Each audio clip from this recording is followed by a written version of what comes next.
Hi, Service Alternatives, and happy Friday. As we close out this DSP week, I hope that all of you DSPs feel well celebrated, and those of us that aren't DSPs but worked with DSPs have had a chance to express appreciation.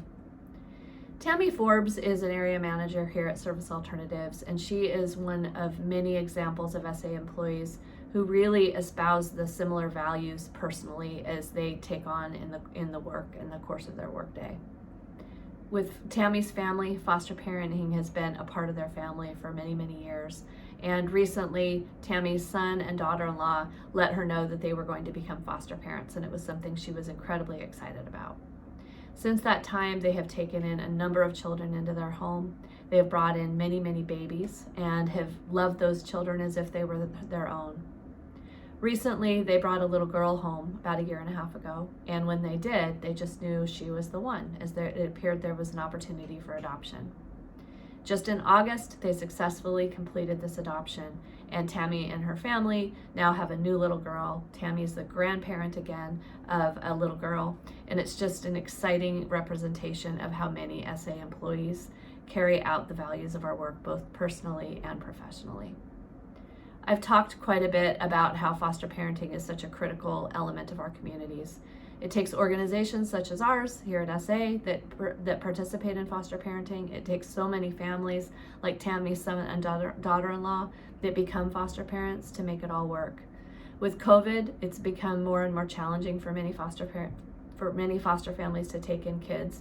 There's been a lot of fear tied to the Delta variant in terms of the impact in kids, and it's something that I just encourage us all to pay attention to in terms of how it is we can help in any way, whether it's foster parents that we know in our communities and can make a birthday cake when we know a child is celebrating a birthday, or help pick somebody up from school, or whatever might be possible to make a difference for foster families, because it's just a very, very stressful time for them as well as the rest of us, and it's impacting the number of kids that are being served in our community. So congratulations to Tammy, and for all of us, it's just another great example of the amazing SA employees that we have around here that make a difference in their work. While we've been celebrating DSPs this whole week, there are also so many other people and functions that come into making Service Alternatives successful. One thing that we took on about a year ago is something that was a pretty core commitment, was really bringing consistency to our leadership culture here at Service Alternatives. Some of you know this as you're a part of it. For others of you, it might be new. The idea is that we have these amazing core values, right, and mission and vision that bring all of us together regardless of our role and function and geography. We also have a leadership culture and leadership expectation that we are in the process of molding, and it's based on our own leadership model called Elemental Leadership. So what I want to share with you today is about a new class that is being offered to our leaders, and want to talk to you a little bit about that.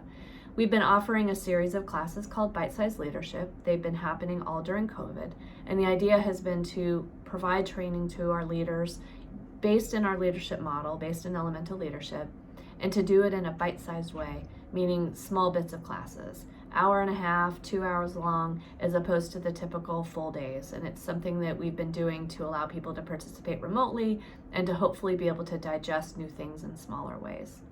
So there's a new class that's been designed, and it's been designed in a different way.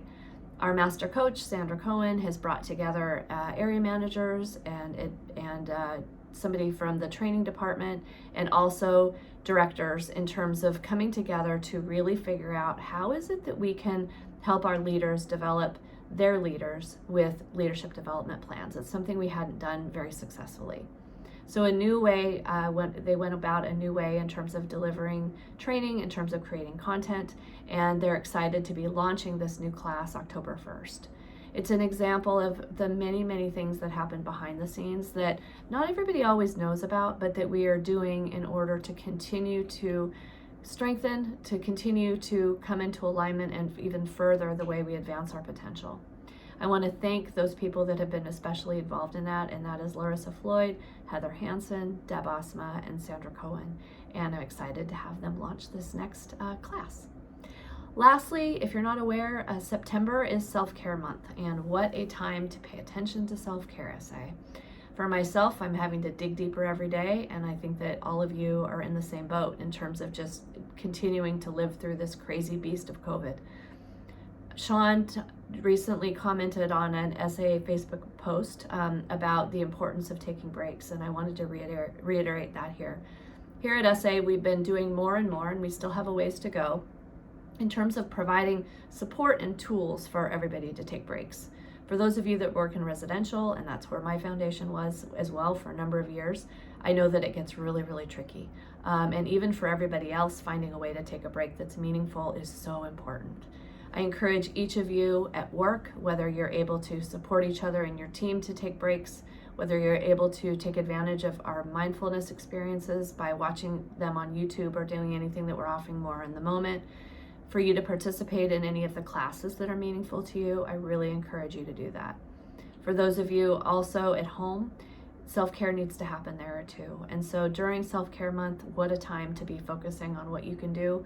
I myself have recently started going to the gym again. It's something I hadn't been doing during the bulk of COVID, and finally decided I think I'm able to do that safely and go during times of day that it's possible to be there when it's quiet. And it's something that I've picked up myself as a way of just continuing on the self-care journey. It's never ending. It's something, especially right now during COVID, that we have to dig deep around, and I encourage you to pay attention to that. Thank you, SA, for everything that you do. Keep staying strong, keep staying healthy out there, and we'll see you next week. Bye-bye.